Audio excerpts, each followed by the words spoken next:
Este vídeo é um oferecimento Rede TV Plus. Assine agora para ter todas as vantagens e para concorrer a prêmios diariamente. É só acessar www.redetvplus.com.br. Olá, boa noite. Começa agora o Rede TV News. Muito boa noite, seja bem-vindo. A Justiça Eleitoral apresenta as regras sanitárias para as eleições municipais deste ano. Por causa da pandemia, a votação vai começar 1 hora mais cedo com horário preferencial para idosos. E você vai ver também.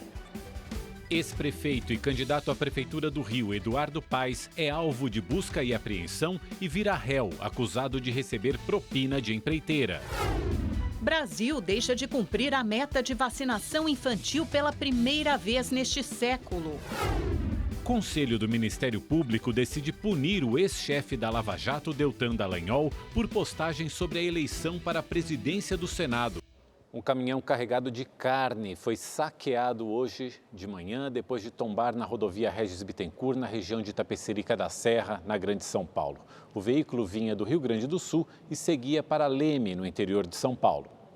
As imagens mostram a aglomeração de pessoas após o tombamento. O caminhão transportava 25 toneladas de carne. Populares abriram o baú e começaram a saquear a carga. Um levou a carne na moto. Esses dois homens atravessaram a rodovia com praticamente meio boi nas costas.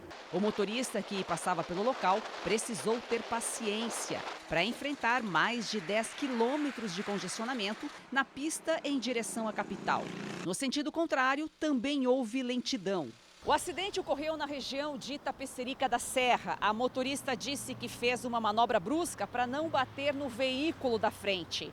O trânsito parou de repente e ela não conseguiu frear a tempo. Felizmente, ninguém ficou ferido. O frigorífico recolheu parte da carga, que será analisada para saber se houve contaminação.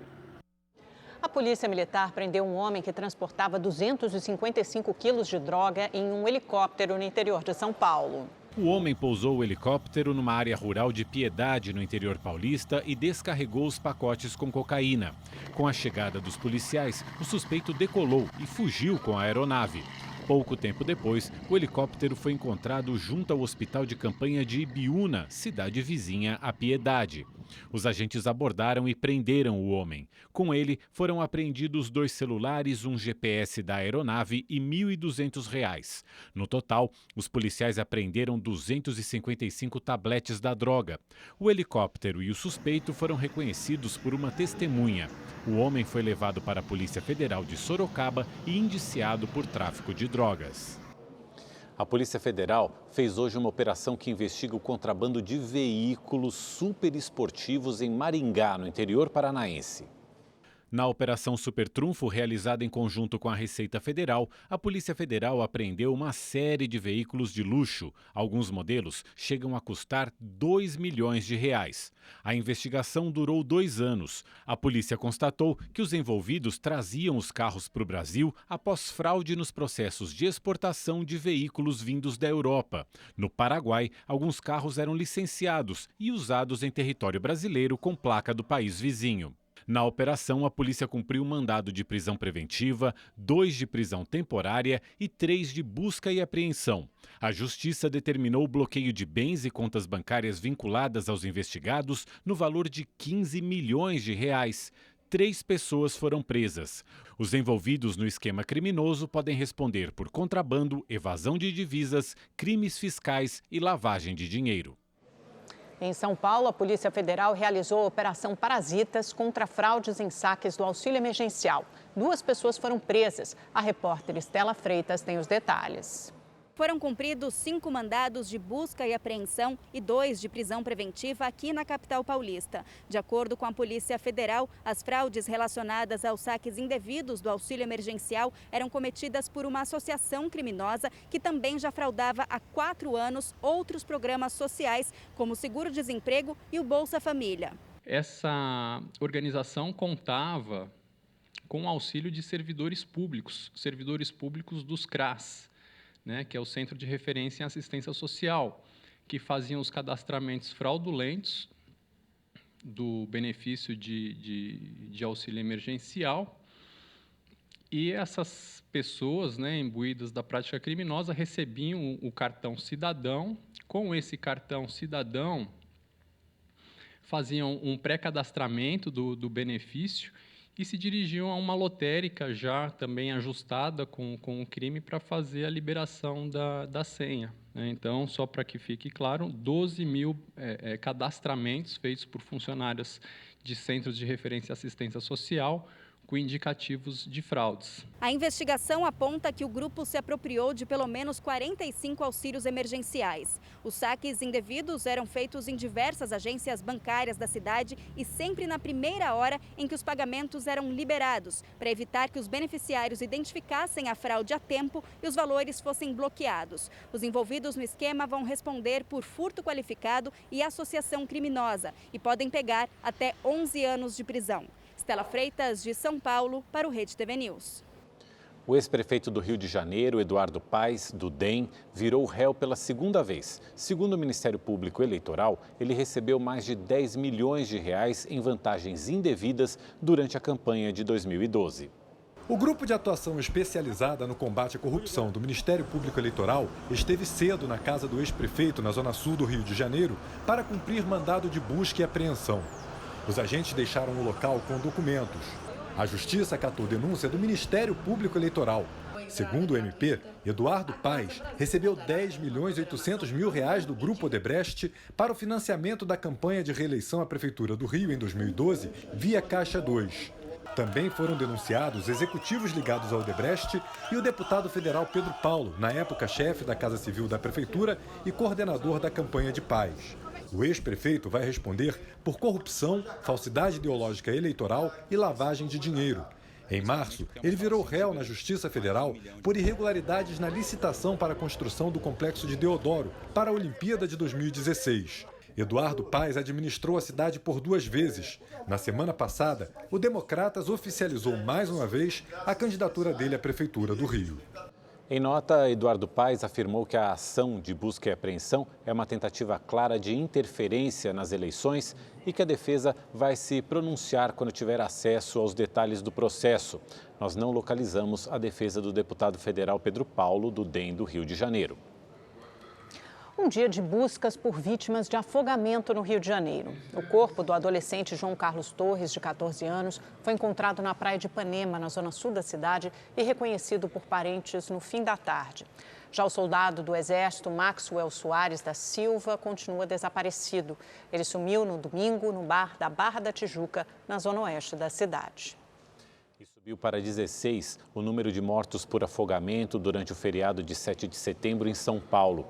Hoje, o Corpo de Bombeiros encontrou o corpo de uma pessoa que estava desaparecida em Mongaguá, no litoral sul do estado. 7 mortes aconteceram na região metropolitana e no interior. No litoral, foram 4 em Mongaguá, 3 em Guarujá, 1 em Bertioga e outra em Ubatuba. As praias ficaram lotadas neste feriado prolongado, mesmo com a pandemia do novo coronavírus. Mais de 200 mil veículos desceram a serra para o litoral de São Paulo. Como vimos nos últimos dias, muitas praias do litoral paulista registraram aglomerações nesse primeiro feriadão após a flexibilização da quarentena. Em Ilhabela, claro, não foi diferente. Foram dias de desrespeito às normas e às regras de proteção que podem evitar o contágio da Covid-19. Essas imagens que circulam nas redes sociais foram feitas nesse feriado de 7 de setembro. Nelas, adolescentes, jovens e adultos se divertem e desrespeitam as regras de flexibilização. Quase todos aparecem sem máscaras. A festa que você viu nas imagens aconteceu bem aqui nesta praça, no centro histórico de Ilhabela. E além do risco de contaminação pelo novo coronavírus, a festa, promovida pelos turistas em sua maioria, ainda deixou um rastro de lixo pela praia. No dia seguinte, quem circulou pelo local encontrou esse cenário. Havia garrafas espalhadas por toda a calçada, plásticos, copos e muita sujeira. Uma cena deprimente, né, gente? Para o vereador Luizinho da Ilha, é necessário mais fiscalização para que a flexibilização possa acontecer com segurança. Saúde em primeiro lugar.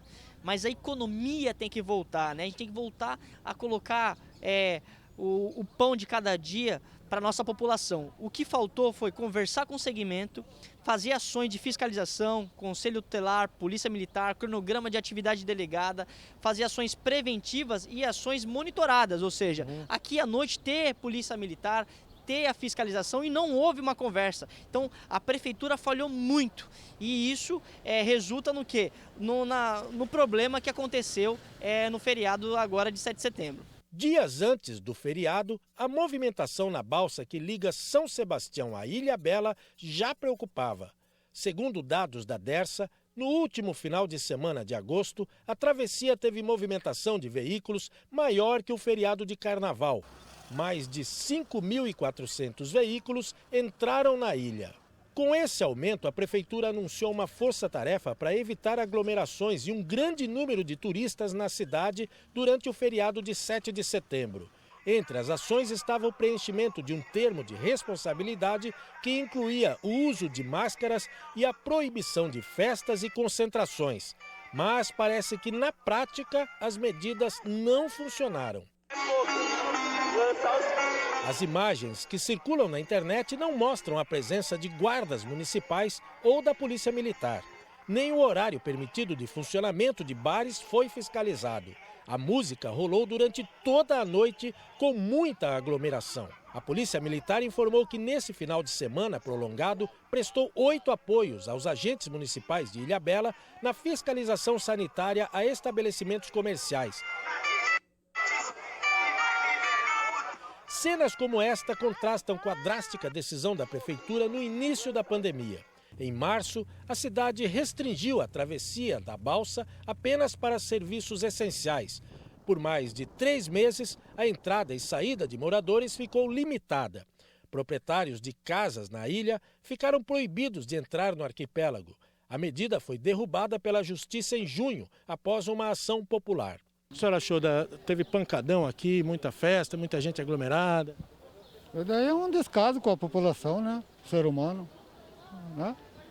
É isso que eu acho. E a senhora, o que a senhora acha disso? Eu acho que é uma falta de respeito com a gente, né? Totalmente, ainda mais numa situação dessa. Para o ex-prefeito de Ilhabela, Toninho Colucci, a administração pública deveria ter agido para coibir esse tipo de evento. Em relação a esses abusos que aconteceram neste final de semana, essas festas rave, enfim, o que rolou não só na vila, mas em algumas praias da cidade, é falta de iniciativa da administração. A gente tem que fazer um planejamento e, portanto, a fiscalização quanto à polícia militar. Nessa questão da operação delegada, que são policiais pagos com recursos do município, para coibir esses abusos. Foi uma falta de planejamento muito grande da prefeitura. Já tinha mostrado que iria ser um feriado com uma grande lotação, tinha que ter barreira sanitária na balsa, fazer algumas ações de prevenções, enfim, tinha que organizar melhor, porque a nossa vocação é o turismo, então a gente tinha que planejar tudo isso e não foi o que aconteceu. Em nota, a Prefeitura de Ilhabela informou que neste feriado de 7 de setembro realizou uma ação de conscientização para os turistas que visitaram a cidade, que os agentes de fiscalização notificaram e multaram 30 estabelecimentos que não estavam cumprindo os protocolos sanitários. Sobre as ações da Polícia Militar na região, o tenente Wagner Luiz, comandante do 2º Pelotão da Polícia Militar de Ilhabela, diz que durante o feriado a PM realizou mais de 120 intervenções no município e que nas ocorrências com aglomerações de pessoas a pé ou em veículos, os responsáveis foram orientados e dispersados. Escolas públicas e particulares do estado de São Paulo começaram hoje a reabertura para atividades de reforço. Podem abrir as escolas de regiões que estejam há mais de 28 dias na fase amarela do Plano São Paulo. De acordo com a Secretaria Estadual de Educação, 128 municípios paulistas permitiram as aulas de reforço. Apesar da autorização do governo do estado, cada prefeitura decide se as escolas vão reabrir ou não em suas cidades. A capital paulista e os municípios da Grande São Paulo mantiveram as escolas fechadas. Já a retomada das aulas normais está prevista para o dia 7 de outubro em todo o estado. Promoção Festival de Prêmios da Primavera. Para participar dos sorteios diários aqui na nossa programação, você já sabe o que fazer. Tem que ser assinante do Rede TV Plus. Um carro zero ou um notebook novinho. Para ganhar, você precisa continuar assinando o Rede TV Plus e participar dos sorteios. Acesse redetvplus.com.br ou aponte a câmera do seu celular para o QR Code aqui na tela. Você pode usar qualquer cartão de crédito e, se for cliente da Caixa Econômica Federal, ainda pode usar o seu cartão virtual e pagar no débito. Durante a semana, você concorre a um notebook positivo e até uma moto Yamaha 125. Aos sábados, no Mega Sena, também sai uma moto. E aos domingos, no Encrenca, tem um Super HB20. E no final da promoção, você pode levar no Encrenca um Nivus. Então, assine agora. Estação nova, promoção nova. É o Festival de Prêmios da Primavera, aqui na Rede TV. E uma boa notícia. Pesquisadores da Universidade Federal Fluminense desenvolveram um teste rápido para o novo coronavírus que deve custar 26 vezes menos do que o teste atual. Outra vantagem é que ele é bem simples e mais eficiente. O novo teste é uma esperança no combate à Covid-19, já que pode simplificar e tornar mais barata a identificação dos infectados. Ele foi desenvolvido por pesquisadores da COP, Centro de Pesquisa em Engenharia da Universidade Federal do Rio de Janeiro, em parceria com o Instituto de Biofísica Carlos Chagas Filho, também da UFRJ. A grande vantagem é que o exame será comercializado por um preço baixo, cerca de R$ 5.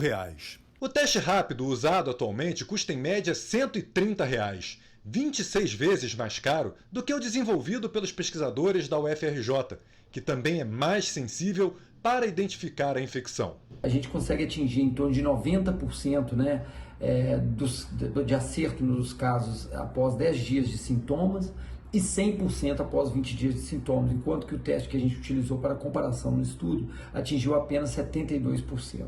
O exame também é simples, basta um furo no dedo. O sangue é coletado em papel filtro e passa por uma análise para detectar anticorpos. Outro fator que torna o teste barato é que a proteína Spike, responsável pela ligação do coronavírus às células humanas, foi desenvolvida nos laboratórios da COP.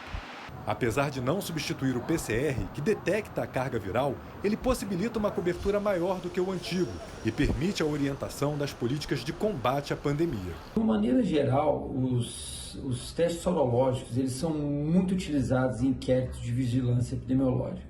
E esses inquéritos eles podem responder questões como, por exemplo, dar uma estimativa mais completa, da quantidade, do número real de pessoas que entraram em contato com esse vírus, ao longo dessa pandemia, e também ele pode orientar medidas de controle, como, por exemplo, estabelecer medidas de distanciamento social ou até mesmo a flexibilização desse distanciamento. Nem sempre receber a notícia de cura da Covid-19 significa que a pessoa se recuperou de fato de todas as complicações da doença. Para uma parcela dos contaminados, principalmente os casos mais graves, há risco de sequelas no cérebro, rins, pulmões e coração. Dor de cabeça e desânimo. Os primeiros sintomas que o Marco Antônio sentiu até receber o diagnóstico da Covid-19 apareceram no final de julho. Eu senti dor de cabeça, febre, não senti mais olfato, não tinha. Qualquer coisa que você me dá para cheirar, se fosse para cheirar aquilo, é a mesma coisa de nada. A falta de olfato é o principal sintoma que o Marco Antônio ainda sente, mesmo depois dos exames comprovarem que ele não está mais com o vírus. E quase 2 meses depois de ficar doente, ele ainda recupera aos poucos o sentido. Eu pego o pó de café, aí eu cheiro ele para ficar uns 10 minutos mais ou menos, que aí eu sinto aquele aroma do pó de café. Os efeitos do vírus no corpo ainda são um desafio para médicos e pesquisadores. Geralmente são sequelas temporárias, mas na grande maioria das vezes a reabilitação se dá dentro dos primeiros 30 dias.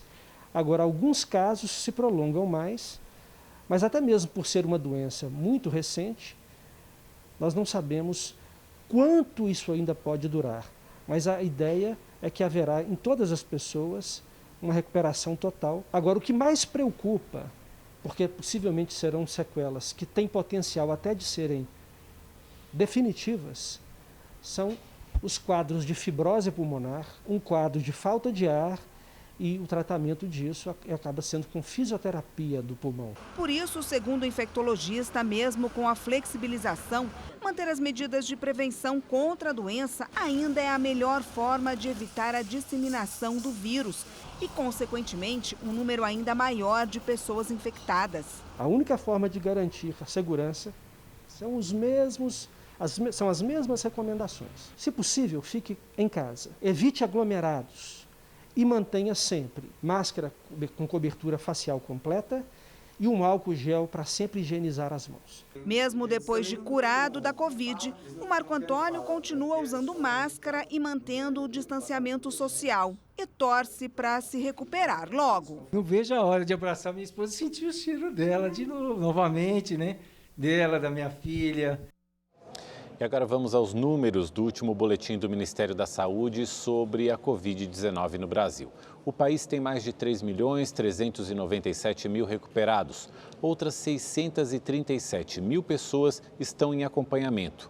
O país atingiu a marca de 127.464 óbitos pelo novo coronavírus. Nas últimas 24 horas, o Recife não registrou morte pelo novo coronavírus. É a primeira vez que isso acontece desde o início da pandemia no estado de Pernambuco.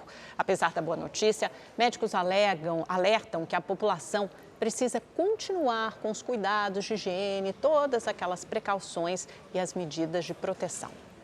Desde o dia 25 de março, quando houve a primeira morte por Covid no Recife, o único dia sem registro de óbitos na capital pernambucana foi em 3 de abril. Mais de 5 meses se passaram até que ontem, dia 7 de setembro, nenhuma morte relacionada ao novo coronavírus foi registrada pela Secretaria Municipal de Saúde. Mas este especialista criticou o comportamento de parte da população que lotou as praias neste feriado. A interpretação desse dia sem óbito faz com que as pessoas baixem totalmente a guarda, né, e quebrem os protocolos de forma sistemática.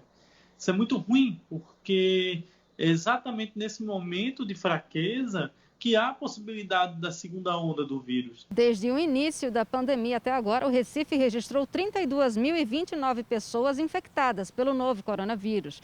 Mais de 8.000 desses casos foram considerados graves. A capital pernambucana vive uma fase de abertura da economia. Comércios, shoppings, praias e parques estão abertos e com protocolos de distanciamento social. As escolas continuam fechadas para aulas presenciais e eventos artísticos seguem proibidos. Uma mulher foi feita refém no final da tarde de hoje na estação Adolfo Pinheiro do metrô de São Paulo. O repórter Guilherme Lopes está no local e tem as informações ao vivo. Boa noite, Guilherme. Olá, Mauro, Amanda, boa noite a vocês, boa noite a todos. Agora a situação aqui no local é bem mais tranquila. Esse sequestro terminou por volta das 6h20 da noite. De acordo com as informações da Polícia Militar, esse homem invadiu a estação do metrô Adolfo Pinheiro, que fica aqui na zona sul de São Paulo, é uma das mais movimentadas, e com uma faca rendeu uma mulher. Ele colocou essa faca no pescoço da mulher e dizia coisas desconexas. A Polícia Militar foi acionada e o GAT, que é o Grupo de Ações Táticas Especiais, grupo de elite da PM Paulista, veio até o local negociar essa rendição. De acordo com os policiais, como esse homem falava coisas desconexas e não tinha um pedido específico, isso acabou dificultando a rendição dele e a liberação da mulher. Mas os policiais conseguiram dominá-lo, liberou essa mulher, ela que foi levada pelos bombeiros até um hospital da região. Ela não tinha ferimentos, mas foi por precaução. Esse homem foi detido e também encaminhado a uma delegacia que fica aqui próxima. A estação aqui Adolfo Pinheiro, que estava fechada, ficou fechada durante essa ocorrência, foi liberada por volta das 7 horas da noite. E agora aqui o movimento, pelo que a gente vê, está normal. Da Zona Sul de São Paulo, Guilherme Lopes para o Rede TV News. O procurador da República, Deltan Dallagnol, foi punido com uma censura pelo Conselho Nacional do Ministério Público. A penalidade atrasa a progressão na carreira. Deltan disse que vai recorrer da decisão. O julgamento do caso foi incluído na pauta de hoje do Conselho Nacional do Ministério Público após uma decisão na última sexta-feira do ministro do Supremo Tribunal Federal, Gilmar Mendes. O ministro suspendeu a paralisação do processo envolvendo o procurador Deltan Dallagnol, que havia sido determinada pelo colega de corte Celso de Mello. Por 9 votos a 1, Dallagnol, que na semana passada pediu para deixar a coordenação da Força-Tarefa da Lava Jato no Paraná, foi punido com censura por mensagens divulgadas nas redes sociais. Durante a eleição para a presidência do Senado, no ano passado, o procurador escreveu que a eleição de Renan Calheiros para o cargo dificultaria as pautas anticorrupção. Para a maioria dos conselheiros, a atitude ultrapassou os limites da simples crítica, com risco de comprometer a isenção perante a sociedade. Logo após a decisão, Dallagnol se pronunciou em uma rede social. Diz que foi censurado por ter defendido a causa anticorrupção nas redes sociais de modo proativo, aguerrido e apartidário. Segundo ele, a decisão será revertida. A Força-Tarefa da Lava Jato no Paraná também divulgou uma nota em apoio ao Deltan Dallagnol. A censura é a segunda penalidade mais branda aplicada pelo Conselho Nacional do Ministério Público. Ela atrasa a progressão na carreira e pode agravar futuros processos. A pandemia de Covid-19 levou à queda no número de transplantes de órgãos e tecidos em todo o país. Apesar de as medidas de segurança e de higiene terem sido adotadas nos hospitais, o medo de contrair o novo coronavírus durante a internação foi o grande responsável pela queda. A pequena Lorena é uma criança agitada como qualquer outra. Gosta de pintar, de brincar de boneca, fazer bolinha de sabão e até brincar de cozinhar cantando e dançando. Mas para continuar assim, feliz e cheia de energia, ela precisa de um transplante de coração. A Lorena tem só 4 anos de idade, mas desde os 2 está na fila, à espera por um doador. Essa espera está sendo angustiante para a família porque nós não sabemos quando que vai chegar esse possível doador. Não existe um prazo para que a Lorena possa fazer esse transplante, até porque não depende da gente, depende dos familiares se conscientizar e dizer sim para a doação de órgão. Só que veio a pandemia e o número de doadores caiu. Uma pesquisa realizada pela Associação Brasileira de Transplante de Órgãos revelou uma queda de doadores efetivos de 6,5% no primeiro semestre deste ano em relação ao mesmo período do ano passado.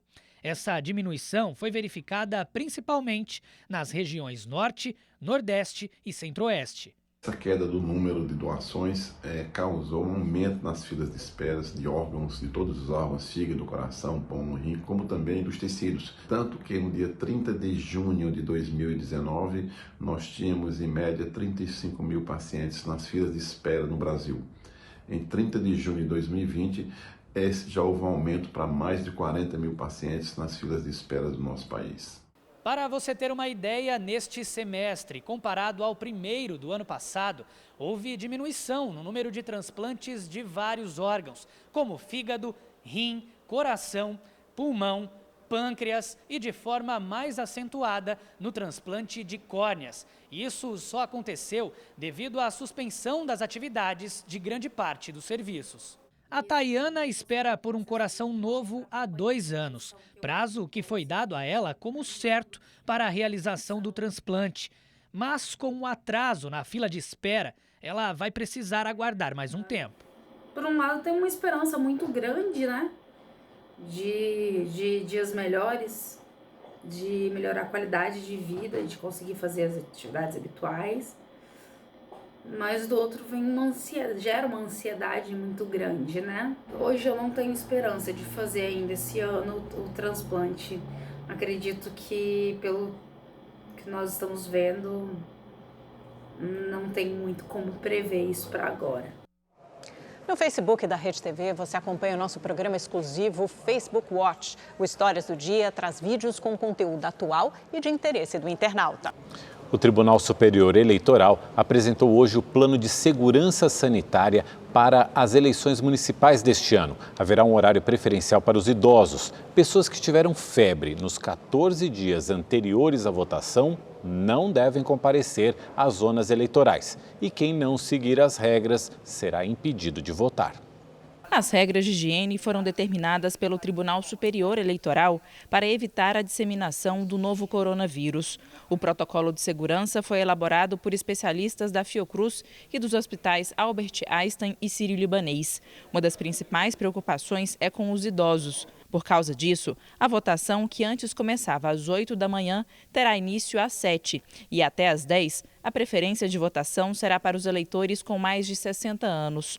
O horário de encerramento continua às 5 da tarde. Os tribunais regionais eleitorais deverão evitar a convocação de idosos para atuarem como mesários. Quem for trabalhar receberá máscaras em quantidade suficiente para troca a cada 4 horas, proteção facial no formato de viseiras plásticas, álcool em gel e álcool 70% para a limpeza de mesas, cadeiras e canetas. Além disso, todo o treinamento de quem vai trabalhar deverá ser virtual. Todos os itens de segurança, eu vou falar deles em breve, na verdade, estão sendo produzidos e vão ser doados por empresas privadas, de modo a permitir que os recursos públicos, como disse, sejam concentrados no enfrentamento da pandemia. No total, serão cerca de 2 milhões de mesários que vão atuar para que mais de 147 milhões de eleitores votem. Cada sessão deverá ter 4 mesários e eles podem se revezar, desde que pelo menos 3 permaneçam na sala. A distância de 1 metro deve ser respeitada entre eles e entre os eleitores. Para evitar o contato, o TSE recomenda que cada eleitor leve a própria caneta e mostre o documento de identificação à distância para o mesário. Não haverá identificação por biometria. Nós minimizamos o risco. Agora, risco na vida a gente corre algum desde o momento que sai de casa. Portanto, eu não teria a leviandade de dizer que o risco seja 0, mas acho que nós baixamos esse risco ao mínimo possível. O TSE descartou a possibilidade de medir a temperatura dos eleitores na entrada das sessões. O tribunal avaliou que a medida poderia causar filas e ter um custo muito alto. Além disso, poderia não ser efetiva, porque não identificaria pessoas assintomáticas ou com vírus em estágio de incubação. No entanto, a orientação é que os eleitores que tiveram febre 14 dias antes da eleição não compareçam e justifiquem a ausência depois. Outra novidade é justamente na forma de justificativa. Agora, quem estiver fora do domicílio eleitoral poderá justificar que não vai votar por meio do aplicativo e-Título. A ferramenta usará a localização do celular para identificar que o eleitor não está na cidade onde ele vota. As eleições serão realizadas no dia 15 de novembro em primeiro turno e 29 de novembro, onde houver necessidade de segundo turno. O Brasil registrou o pior índice de cobertura de vacinas para crianças dos últimos 20 anos, de acordo com o SUS. A cobertura vacinal no Brasil registrou índices preocupantes, o que pode colocar a saúde de crianças em risco e até afetar o Programa Nacional de Imunização, que atualmente é considerado um dos mais bem-sucedidos do mundo. De acordo com os números divulgados no portal do Ministério da Saúde, no ano passado, o Brasil não atingiu a meta estabelecida pelo Programa de Imunização para bebês e crianças de até 1 ano, que, em geral, deveria variar entre 90% e 95%. Das 9 vacinas indicadas para esse grupo, apenas a tríplice viral ficou dentro da meta, com índice de 91%. As demais, como hepatite A e B, meningococo, pneumocócica, pentavalente, rotavírus, BCG e poliomielite, ficaram abaixo da meta estabelecida pelo Programa de Imunização. Segundo o Ministério da Saúde, 2015 foi o último ano em que o Brasil ficou com uma cobertura vacinal acima dos 90% para bebês e crianças de até 1 ano de idade. A partir de então, a vacinação para esse grupo começou a cair. Em 2017, a situação se agravou quando apenas uma vacina atingiu a meta esperada e as demais tiveram queda. No ano passado, a cobertura vacinal chegou ao menor nível dos últimos 20 anos. É muito preocupante, né, essas quedas nesses números das coberturas vacinais. Então, não é nada novo, isso já estava sendo observado há alguns anos, o próprio Ministério da Saúde já vinha chamando a atenção. O que nos preocupa muito, né, é que várias doenças que nós temos eliminadas ou controladas através da vacinação, em especial nas nossas crianças, né, têm possibilidade de retornarem, né? O sarampo é um exemplo. A doença voltou a circular entre a população e, por isso, o Brasil perdeu no ano passado o certificado de erradicação da doença. Entre os motivos para a queda na imunização, o médico aponta a descrença dos pais na proteção que as vacinas garantem às crianças. O que a grande maioria dos especialistas fala é que os jovens, os pais jovens, têm uma falsa sensação de segurança em relação a doenças que eles não conhecem, que eles nunca viram. E eles não conhecem e nunca viram exatamente porque, com as vacinas que são utilizadas no nosso Programa Nacional de Imunizações desde a década de 70, né, se conseguiu eliminar ou mesmo controlar. Olha, uma notícia bem importante. No Reino Unido, o estudo da vacina de Oxford contra a Covid-19 foi suspenso. De acordo com o site especializado em saúde Stat, um dos voluntários dos testes apresentou efeito adverso grave. A Agência Nacional de Vigilância Sanitária, Anvisa, informou que foi avisada pela farmacêutica. A vacina de Oxford é uma das apostas do governo federal para imunizar a população. E veja agora a previsão do tempo para todo o Brasil com o Igor Silveira.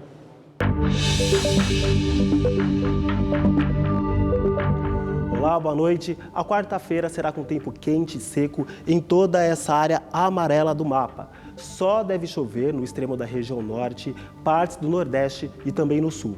Por lá, um sistema de baixa pressão ganhou força e por isso a previsão é de chuva. O destaque vai para o Rio Grande do Sul. No sudeste, o tempo continua seco e quente, mas é preciso ter atenção para a baixa umidade do ar e o risco de queimadas. Em São Paulo, a noite de hoje vai ser menos abafada por conta da entrada dos ventos do sistema de baixa pressão. Mas amanhã, o calorão volta e pode fazer 28 graus. No Nordeste, o tempo continua firme em quase toda a região e só deve chover de forma localizada em Sergipe. No Centro-Oeste, as temperaturas continuam elevadas. Em Cuiabá, deve fazer 41 graus. Na região norte, o dia também será quente e em Manaus, os termômetros devem registrar 37 graus. E para saber mais sobre a previsão do tempo na sua cidade, é só entrar no site da Rede TV. Eu fico por aqui, uma ótima noite e até mais. A Justiça de Minas Gerais determinou que o goleiro Bruno passe a ser monitorado com o uso de tornozeleira eletrônica. O pedido foi feito pelo Ministério Público após a Justiça autorizar a mudança do atleta para jogar fora de Minas Gerais. Pela determinação, Bruno deverá usar tornozeleira mesmo durante os treinos e nos jogos. Atualmente, ele está jogando pelo Rio Branco Futebol Clube do Acre. O time vai iniciar neste mês a disputa da 4ª divisão do Campeonato Brasileiro. Segundo a advogada de defesa, Bruno não deve recorrer da decisão, a não ser que o aparelho afete o desempenho dele dentro de campo. O goleiro foi condenado a 20 anos e 9 meses pela morte da modelo Elisa Samúdio em 2010 e ainda cumpre pena em regime domiciliar. O Rede TV News fica por aqui. Uma boa noite para você. Obrigado pela companhia, uma ótima noite e até amanhã.